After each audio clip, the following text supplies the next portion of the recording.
Hello YouTube land, this is Ray today, and we're going to show you some alternate chord forms that can be moved up the neck and make different voicings. For an example, if I were to play this chord here, you may not know that it's the same chord as this. And if I were to play this chord here, you may not realize that that's the same as this chord. And if I were to play this chord, you may not realize it's the same chord as this chord.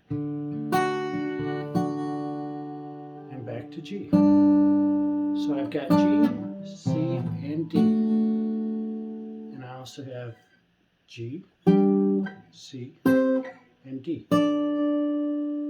Now, you may notice that this shape looks rather familiar because that is the shape of an F chord.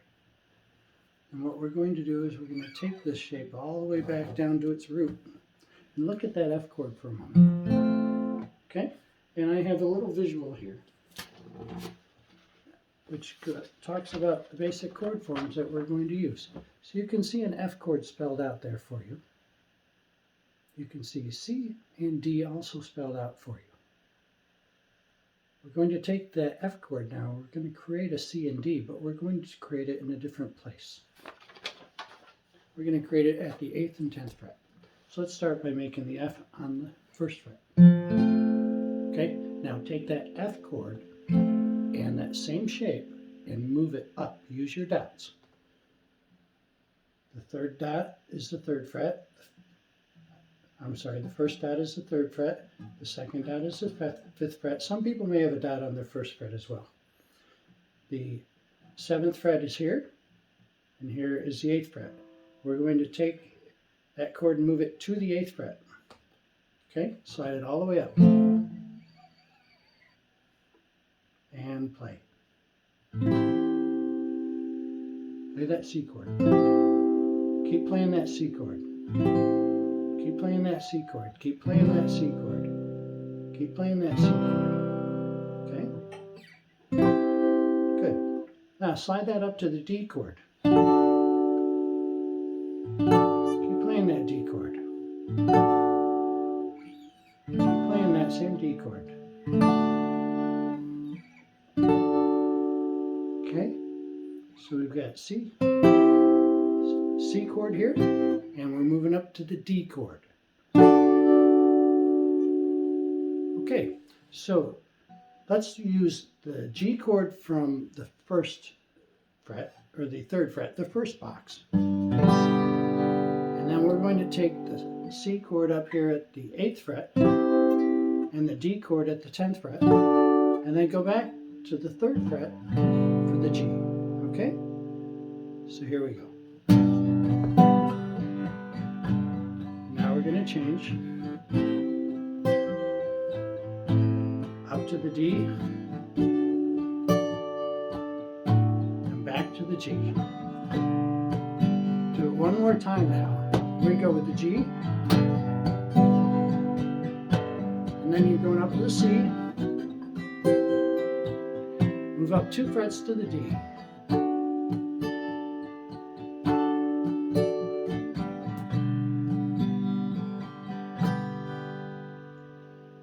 Can slow it down a little. All right, now let's figure out how we build this G chord.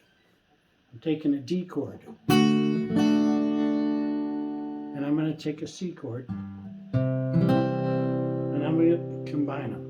Since the D chord already has the 2nd string covered, I really just need these 2 notes to come with me and to move up. In order to do that, I'm going to change so that I have enough fingers to form a D chord. I'm going to put these 2 fingers on the top of my C chord. Then I'm going to move them up 2 frets.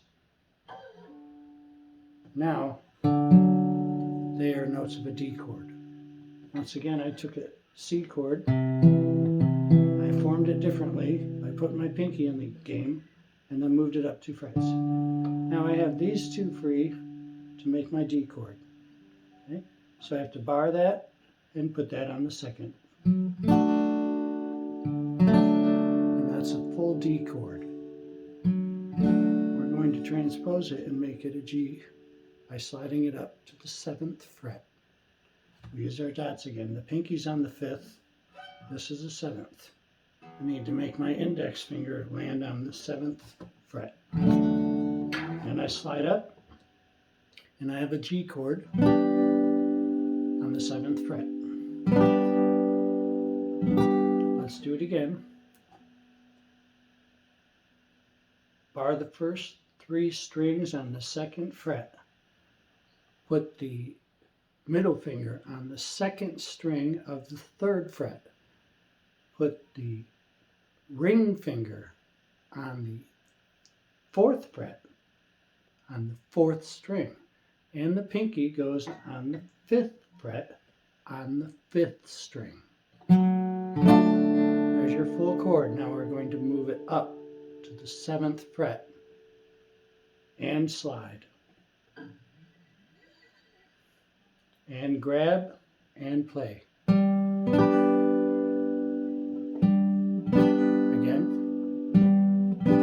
One more time. Now make your C chord. Take your pinky off and keep this here. Slide it up and put these other ones down below it. Let's do that again. Go back.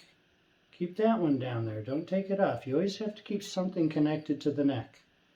Keep this connected to the neck. Don't let it pull off. Then put your 2nd string and then build it from above. Okay? Now, keep this as your anchor and slide up. And then move it all together 2 frets up. And then back to the G. This is your anchor now. Let that slide back and build it and put it down. Okay? Let's do it again. Here's your G chord.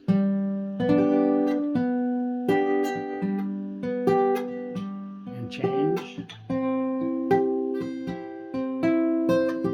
you're going up to the D.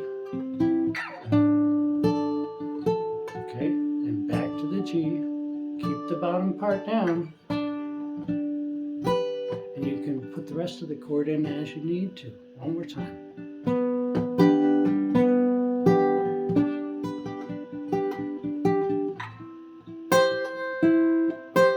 Okay, up to the D now.